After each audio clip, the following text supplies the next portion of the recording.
Everyone on Black Twitter is talking about this new movie that Ryan Coogler has directed. It's called Sinners.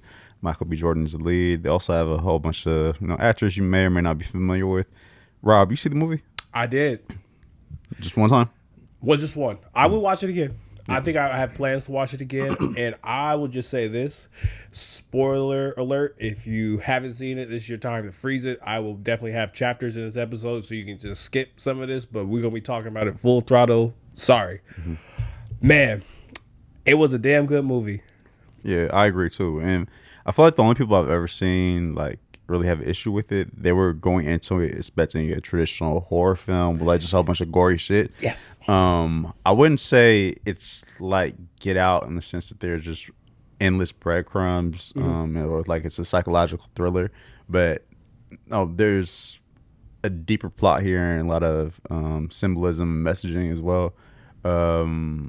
Probably my favorite Michael B. Jordan acting performance of his career, to be honest with you. I appreciate you saying that. Oh, yeah, for sure. He did a great job playing Smoke and Stack. I feel like originally Jonathan Majors was probably, I've seen rumors that he was supposed to be a co-lead next to him, and they were supposed to be brothers, but they made it work in terms of like the camera angles, and at times like if they were talking to each other as brothers, probably having a stunt double and just working the camera angle so you couldn't see the other person's face. But yeah, I thought he did a great job. I like that it wasn't like brothers, but like twins. I feel like the twin effect made it. Now I did cheat a little bit. I did see some interviews from Breakfast Club and other places how Ryan and Michael B talked about it. I feel like that twin effect, and when Ryan was talking about meeting, I think there's some twins that lived in the Bay with him, and how like he kind of like had him kicking with Michael B and things like that. I feel like there's like that energy and kind of gets into the symbolism of like what does it mean to be a twin versus if it was brothers, like. And also just you feel me? Yeah, and just also the duality, how Stack, he was very money hungry, very just looking to dabble in different shit. Whereas like Smoke, he was goody two shoes, so to speak. Yeah. I thought. Well, let me ask you this: did you have any gripes with the movie? So, if it didn't have the end scenes, like I'm talking about like the end, like after credits, things like that, I would have graded a little lower. But having it have that and not it just be like, because this is my opinion, him going back to like finish the circle of taking out like the Ku Klux Klan dude, like. I mean, honestly, I kind of expected that after getting like some of the breadcrumbs of like that, but them finishing the loop in the circle of he became a vampire. He's like, my brother didn't kill me, and I'm just like navigating, living through life, and I miss him. And then having their cousin not get turned and like seeing the implications of that, I feel like that was like such like the big thing for me. See, there was one issue I had with that because Really? yeah, only because there was a plot hole, and I think Ryan could have done a better job in shooting this. So, like you just alluded to, at the end credits, you see, I think her name was Mary and Stack. They're there and they confront Sammy in the bar, right? Yeah. How did they survive? Oh, think about it, because the sun wiped out everyone. They should have probably had a scene where you see the sun's coming up, and you see them roll underneath, because there were plenty of cars in that parking lot. So they roll underneath the car, and then maybe Smoke is like looking at him, and he's like, as he's about to die, he's like, all right, my brother's there, and he's like surviving or whatever have you. Do y'all need some privacy? Yeah. Sorry, y'all. They off camera playing with some baby lotion and some floss. I don't know what's about to happen. Yeah. So we'll just say this. Maybe it's just my anime brain and shit like that. But it's kind of like, for me, I didn't need that explained. I just like that because like I've seen a lot of like Devil May Cry or other where vampires resourceful. Like when Homeboy dropped in at the beginning of the movie, like he was coming from somewhere, like trying to find somewhere like to get away from the sun. So like, see, initially I had an issue with that, and I thought it was there's a weird jump cut. As obviously this, I'm talking about the camera angles. You can't just literally just drop somebody out the fucking sky. But as you realize, there's some symbolism with what was his name, Remy or Remit? Yeah, Whatever. It kind of alludes to Lucifer being cast out of heaven. Okay. So why would that be a bad thing? Because it's not once I have that context later in the movie, but just seeing somebody fall and then they're on camera, that's a jump cut. Because the connect the dot for people who haven't seen it is like when they're at the train station and they're reading the paper. If you slow it down, there's like it's like a Boston Tea type of like news article of like what happened, like how the vampires came from Ireland to get there. So like I'm assuming he was coming from that incident, like that battle, because everyone was slaughtered. I was able to see that piece, but I do want a slight pivot, right? Still saying it in this conversation, the symbolism. I simply enjoy the symbolism of the movie because like everything, no words were wasted, no imagery was wasted.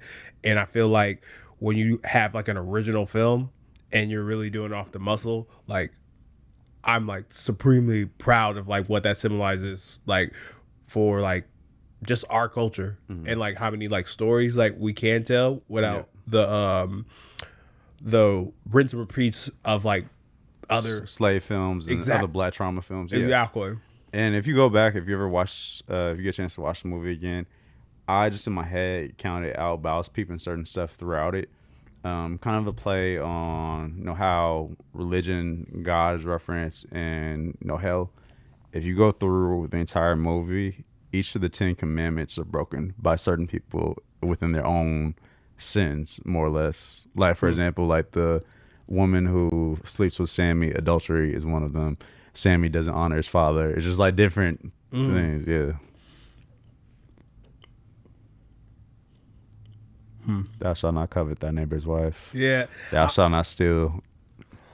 I was about to bring in the reference of the books where he's based a lot of characters from, but like the 10 commandments were broken. Every one of them. So I have a question for you. What's up? Within the movie, do you feel like they did a good job representing how, and I didn't even know this, how there was a strong Chinese influence in the South? Yeah. I mean, I guess, it's a period piece, so. Well, I asked you this is because, you went to, schools, down south New Orleans, and I'm like, I didn't know that. And, I was like, did you know that? Because that's history I didn't know. Yeah, there are a lot. Being honest with you. Yeah, there are a lot of Asian American people that live in New Orleans. It's kind of funny because, like, you'll see them and you may have like a certain perception of them, but then as soon as they get to talking, they sound like some like Cajuns that grew up in the bayou. Yeah.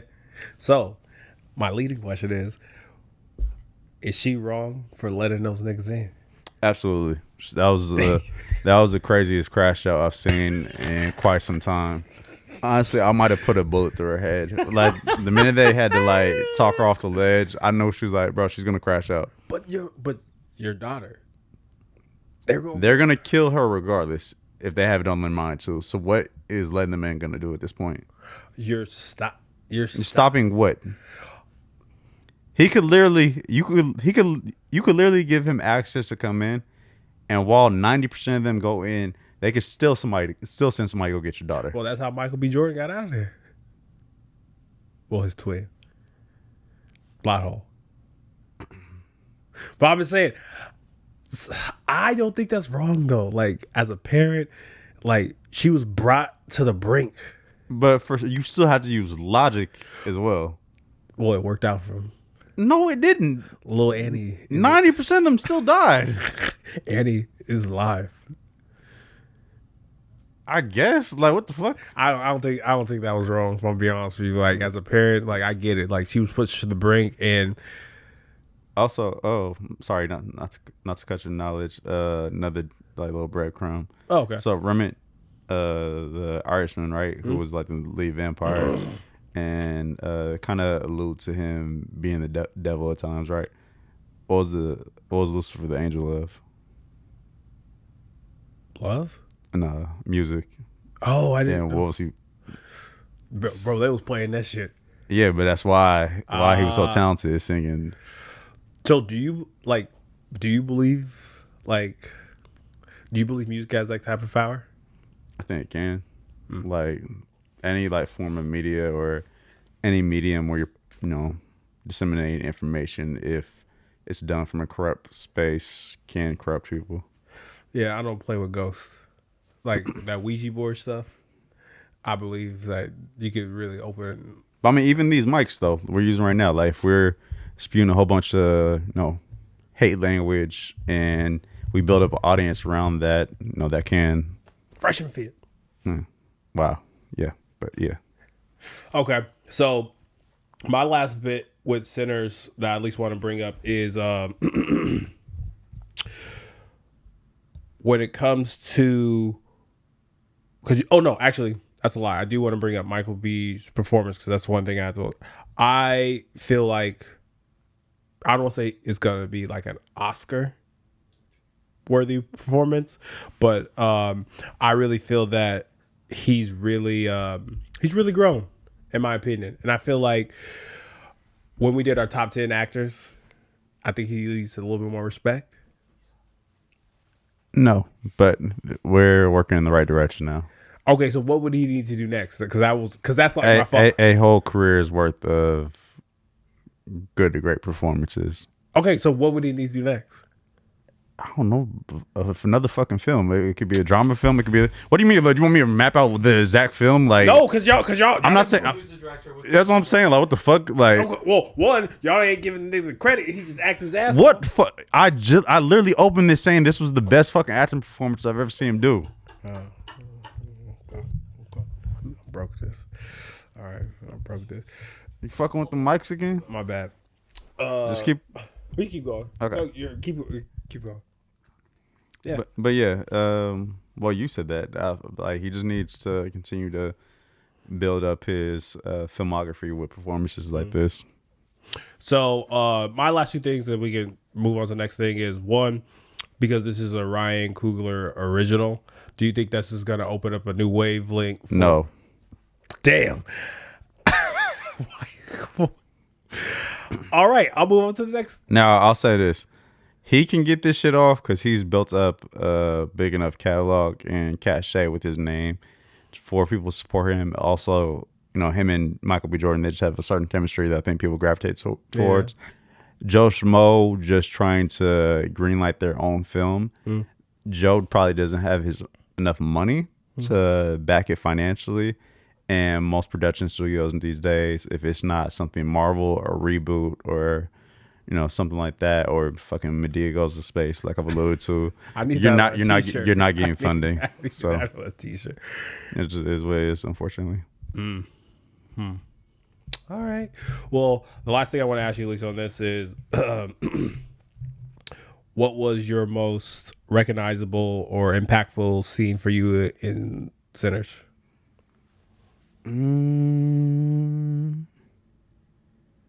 That's tough. I wish you would have asked me this right before I seen, or right after I saw it.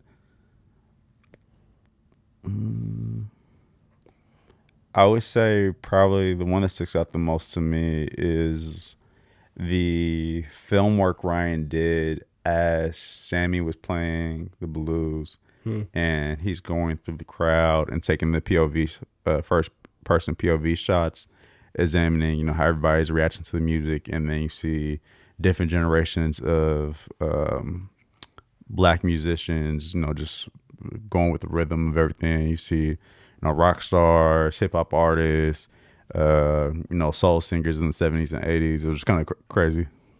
See, I thought you was gonna say that that one part where Sam was in the room, but No, I'm not a freak boy like you. I at least want to say I'm glad we're on the same wavelength when it comes to at least Sammy. I think him holding the guitar and seeing from loop to loop, and then seeing the the time skip.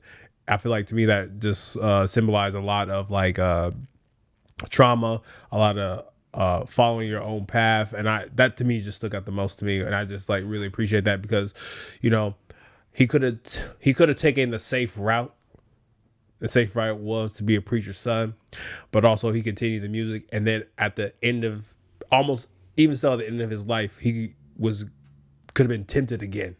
And I think for me, I was just paying attention to how he was holding on to that guitar. Where it's kind of like, I lived this life how I wanted to. And maybe it's not was in the church, but it's almost kind of like music has the power to harm and to heal. And I think he was trying to heal with the best music that he could.